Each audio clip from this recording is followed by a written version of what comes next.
Welcome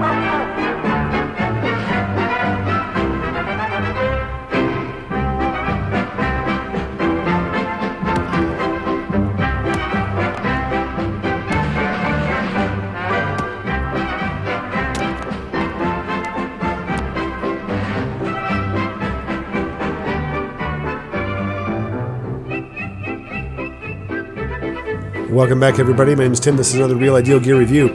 Today we're looking at two infantry watches. This is another throwdown episode. We're going to throw down between two infantry models. One is the MDC infantry and the other one is just the Infantry Field. Actually, they're both field watches, but I'm going to call one the MDC because that's what's on the dial. And the other one is just the Infantry Field watch. And so we'll make that distinction here real quick. So this is the one that I've picked up off of Amazon most recently. And if you've watched this channel for any length of time, you'll know that this MDC is one of my favorite Amazon purchases of all time. $25 for a watch that has all kinds of great things about it. Now, I put compasses on both of these. These are not, they don't come with a compass. I think a compass and a field watch kind of go hand in hand. So I put those on here. But both of these watches are Amazon purchases. They're about the same price. There's a lot of similarities between the two of them, but there's also some distinctions between them that we're going to make here. And we're going to throw down, see which one comes out up on top. And I think you might be able to pick the one that I think is going to make it. Let's take a look at the Infantry Field. This is the latest purchase. This is the MDC. Okay, this is a full Lume dial. Great little watch. Both quartz movements. But let's take a look at this MDC Field. I'm going to pull this compass down here so it's not quite so distracting for the view of the watch. All right, so let's go over the 5 things we typically go through, which are size, fitment, finish, accuracy, and then legibility and lume. So for size, the overall diameter of this is 40 millimeters. It's 11 millimeters thick, and then it's also 22 millimeters between the lugs. So as far as swapping out straps, you can definitely do that with this one, 22 millimeters between the lugs. And then the profile, I like this proportion. You've got a great proportion on this watch. You've got a 40 by, 11? Yeah, 40 by 11. So to me, this is a really great proportion on this watch. All right. So the size overall, I like it. It's lightweight. It's crystal. It's a quartz movement. It has the mineral crystal on the top end up here. Push-pull crown. The crown is a nice size. It's actually got a nice texture to it. So push-pull, you're not going to get a high water resistance rating out of this. I believe it's 50 meters. Yeah, 50 meter water resistance out of this watch, which is plenty when you consider what 50 meters is actually as far as a measurement goes. So you're definitely going to be able to use this for just casual, getting it wet kind of thing, but jumping off cliffs and doing any kind of deeper dives on here, I think I'd be a little bit more suspect with that. All right. So size, I like it. It's lightweight. I do like the size of the strap. It's a broader strap, which, you kind of get used to the 22 millimeters. It is a little bit wider feel on there. Even that 2 millimeters, I feel it's like, it's a little bit wider. It has a screw down case back, which is kind of a head scratcher as to why it's 50 meters of water resistance. Because as you know, Seiko has the screw down case backs, and they have a push-pull crown on their SRPD 85. I have one, and it's a push-pull crown, and it's 100 meters of water resistance. So what gives, right? Probably should have gotten this thing up to 100 meters of water resistance when you're utilizing a screw-down case back, in my opinion. So, yeah, that's a question mark. And here's another question mark. Let's jump to the finish real quick. So you have this black, almost DLC. I'm not sure if this is a DLC finish or not. It kind of looks like a DLC finish. You have the nice black nylon strap, okay, reinforced holes, which is really great. So your nylon holes don't stretch out on you. I think that's great. The size, the distance between these holes is the same distance that you find on a Casio. So it's kind of a industry standard, which I'm not a huge fan of that standard. I think they should try to squeeze in one more hole on there just to fine tune the fit, right? But here's the head scratcher, all right? The buckle. Stainless steel buckle, which is awesome. Tough buckle. Infantry is quoted as saying that they're making this watch for the military. This is a military grade watch. Okay, great. Black DLC case, regular stainless steel buckle. Somebody missed the memo on that one. It should be a black DLC buckle on here. It should not be stainless steel. As far as the coordination between these two, I get it. But why do that, right? So on the finishing side, that's a head scratcher. The rest of it, I really like the finishing of this watch. Mineral crystal up top. The numbers are easy to read. It's a little busy. Most field watches are a little busy because you have the 24-hour numbers on the inside of the hour markers. But this has a raised minute track around the outside, noted by 5-minute heavy-duty marks on here, which I like that. It pulls that up and away from the hours. And I think that's just kind of an interesting little twist that they've done with the dial to make, for me, the hours are down below here, the 12, 1, 2, 3, 4, 5, 6, all the way around. And then up top, you have the minutes. I don't know what it is, but visually, it really works. I think it's a great touch. I like that design a lot. To me, I think people should start, utilizing that idea. I think that's a great idea for a field watch. Makes the legibility nice. Whiteout handset, so completely white. You have a red tip on the end of the second hand. You have the day and the date window in here, which is on the small side. I wish people would kind of consider people with reading glasses when they do some of this stuff. If you made it just a little bit bigger, the window a little bit bigger, if the date was a little bit bigger as far as the size of the print goes, I don't know if that's possible or not. It's probably some kind of engineering thing that, no, Tim, it's not, but you get the message. It's a more difficult thing for me to read without glasses on, but I can almost make it out without my glasses on. So it's not terrible. It's on the verge of terrible. All right. Date, fine. Whiteout handset. Legibility is really good. I like the legibility, the look of this watch. I like the DLC coating on here. It doesn't seem to be wearing off. I've been wearing this on and off. I don't wear it a ton. I've got other watches that I've been trying to focus in on and get some reviews on because I'm pretty sure how this watch is going to turn out. This is going to turn out to be a good, solid watch, and it is. All right. Accuracy-wise, quartz movement, so it's obviously keeping good time. I'd imagine it's like just most other quartz movements. It's going to be plus or minus 30 seconds a month, which is the standard for most mechanical watches per day. So quartz movements are just great for that reason alone. Grab and go. You're not going to have a lot of issues with the actual accuracy of the timekeeping piece here at all. All right, so a couple other things that kind of, why they designed it this way. The lugs on here. So the MDC, I did a video where I wanted to swap out the NATO strap, and so I pulled this out, and lo and behold, the spring bars in here were not removable spring bars. Okay, so I took a wire cutter and I just cut them in half and I put in removable spring bars. Problem solved. The same thing applies to this one. Now, for either one of these, what would have helped quite a bit was just to have drilled lugs, and you could push those spring bars out because they're spring bars. On the Bertucci that I did a review on, those are fixed. It was all one piece from the lugs across the bar to the other lug was all one piece. So if you tried to cut that out, you're cutting part of the frame or part of the plastic, so to speak, of the lug itself.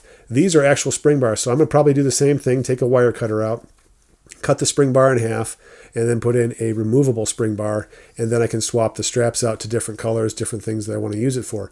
I do like the strap, though. I think it's a good heavy-duty strap, but I just don't understand why you don't put in a removable spring bar. And the irony of this is when you look at the spring bar on the buckle, that's removable.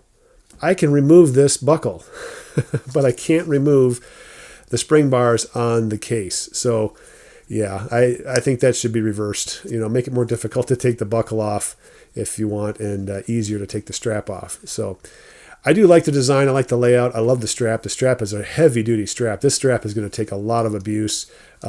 It's one that I think is going to last a long, long time. Well made, stitching all around the edges around here to keep the fraying to a minimum. You've got reinforced holes here with some leather. That just works well together. And you can see the stitching. It just literally goes all the way around the edging of the strap. So great overall. I love the things that I like about it. Excellent legibility. It has an awesome strap with a great buckle. I love the buckle. I just don't understand why you put a stainless steel buckle with a DLC black coated case. Okay, that's obviously going to be one of the dings on there. Good sized crown, push pull. I love the texture on the crown, easy to grab. I can do the adjustments for the date, and the time really easily. It hacks, so when you pull it all the way out, the second hand stops, which is great for coordinating time. Quartz movement, so you get the longevity of a battery, and you also get the accuracy of a quartz movement. Now, what I don't like about this is the fixed spring bars on here, the pin buckle. I don't understand why the color is the color that it is. The screw down case back and a push-pull crown should really equate to 100 meters of water resistance, and I think that would have been a huge plus for this watch in the market. So if they could somehow get that up to 100 meters, whatever the gasket issue is in here, improve the gaskets or improve the water sealing along the crown, because it's definitely not going to be on the case back side. It's going to be on the crown side. Which one do I like? Let's do the throwdown. All right. I love the MDC. You guys got to know that this one is near the top of all of the field watch, military, just everyday EDC type watches. This is near the top on all the lists. All right. I love the blackout handset, full lume dial. One of the things I like about this watch versus the black version, the field version, is a completely red second hand. Much easier to see which is the second hand than looking at this one. And actually, the second hand on here is pretty thin. So you have the red tip on the end, which is great, but the hand itself is fairly thin. When I look at this red one, I don't know, for some reason the red stands out a lot more, and I really like that. I think legibility-wise, I can tell you where the second hand is much easier than I can on this watch, all right? Is it a huge difference? I wouldn't say it's huge, but I think it's noticeable. I do like the black on the white. The white on the black, you can see how it kind of gets kind of busy with all the white lettering in here. For some reason, it's not quite as busy on here, and I think part of it is they have this almost interior bezel that they raised up. Okay, that's your minute track around the outside, which I really like the design of that, but that also made the case bigger. So I think that's part of the difference between the two. It feels more busy because of that very pronounced minute track that has been elevated up above the main part of the dial down below. But I do like that separation between the two, so I give the Field credit for that one. As far as lume goes, there is no question which one has the better lume, and it's going to be the MDC. The MDC, almost all-night lume. I mean, it's really, really good lume. The Field watch lasts approximately 5 to 10 minutes, and then it's pretty much gone. Okay, so it's just not going to have the same longevity. And with the MDC, it's just, you're lighting up the whole dial. I mean, you see all the numbers, you see the hands, you can see the second hand moving around. That's the benefit, I think, of a full lume dial, is you're lighting everything up. Okay, so the lume, we're going to give it to the MDC. Legibility-wise, it's probably a tie. I mean, it's 6 of one, half dozen of the other, but I'm going to definitely give the lume to the MDC. There's no question about that. Overall case, here's something else too. The MDC has a thinner case, all right, than the Field. The Field has a slightly thicker case. The MDC has a double pass NATO strap, and the Field has obviously a two-piece strap. But if you were to compare these two together, they're about the same height off the wrist. If I was to put a two-piece strap on the MDC, this would sit lower on the wrist. So if I was to make things a little bit more even as far as the straps are concerned, I think we'd find the MDC is actually a lower profile watch. Now, both of them have mineral crystal, so the lower the profile, the more you're protecting the crystal to begin with. It just doesn't bump into things as much because it's not sitting as far away from your wrist as other watches, like a Casio G-Shock. It sits tremendously far away from your wrist. But these kind of watches, they're such low-profile watches that if you put a two-piece strap on this MDC, you're really going to have something that sticks close to the wrist. So I'm going to have to give it to the MDC for the overall profile on the wrist. I do like the profile of this one, and the reason I like it is because I love the minute track. I think that extra width on the diameter of this case is worth it when it comes down to what it looks like and how it functions. So that's where these two are different. They're just not comparable. But at the same time, I don't know. If you're going a Field watch, you want something that doesn't catch on things. Gets under cuffs really easy. It doesn't bump into things. It's going to be the MDC. So in this throwdown, I'm going to give it to the MDC by a hair. Now, was I biased coming in? Probably, but at the same time, I think I gave the Field a fair shake. There's some cool things about the Field. I don't think it's a huge disparity between the two. If you like a watch a little bit wider, definitely go with the Field. If you're looking for something that's a little bit more low profile, go with the MDC and put a two-piece strap on it. I'm probably going to put a two-piece strap on this eventually. I just love the look that this watch has right now. I put a Sunto compass on here. I've got this, like, as soon as you put a compass on this watch, it becomes an outdoor-friendly watch for me. I can wear this out hiking and hunting because I've got my compass with me. So and I know it's not the best compass, but you get the idea. Like, this changes this from just a Field watch to an outdoor capable watch. And the same thing goes for this one. I put another one on here. I think this is Marathon. I think Marathon makes this one. But anyway, both of these are very capable. So there you go. Put the comments down below which one you would have picked. If you have another version out there, I have the Loris. I think the Loris is not in here, but the MDC I think is just a favorite over the Loris, so I didn't choose the Loris for this throwdown session. But between these two, these are both infantry brands. I've actually emailed Jason, who's the, I think he's the owner of Infantry, and asked him some more questions about getting some more information on this, because there's not a lot of information on this watch on the internet, and there is no information on the Infantry site about the MDC Field Watch. So that's something I've been in contact with him, and I'll try to post some information if I ever get that back from him. So put your comments down below. I'd love to hear from you. Also, take a look at realidealgear.com for any watches that have been reviewed that I put up for sale. They're going to be there at that website on sale. Good prices. Some of them are limited edition watches that are just fair market value type things, because limited editions, they just don't make them anymore. So check out realidealgear.com and see if there's anything on there that you might like, and let me know. My name's Tim. This has been another Real Ideal Gear review. We'll catch you guys next time.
Come on, baby.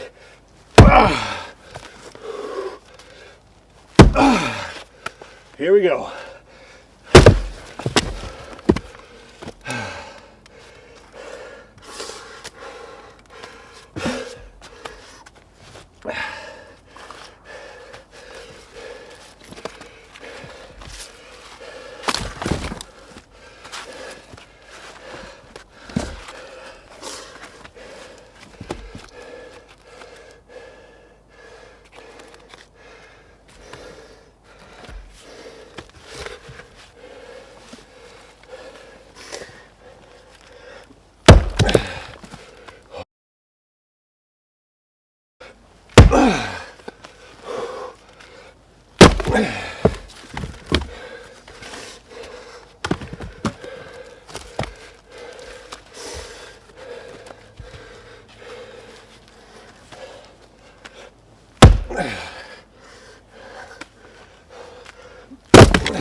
What the heck?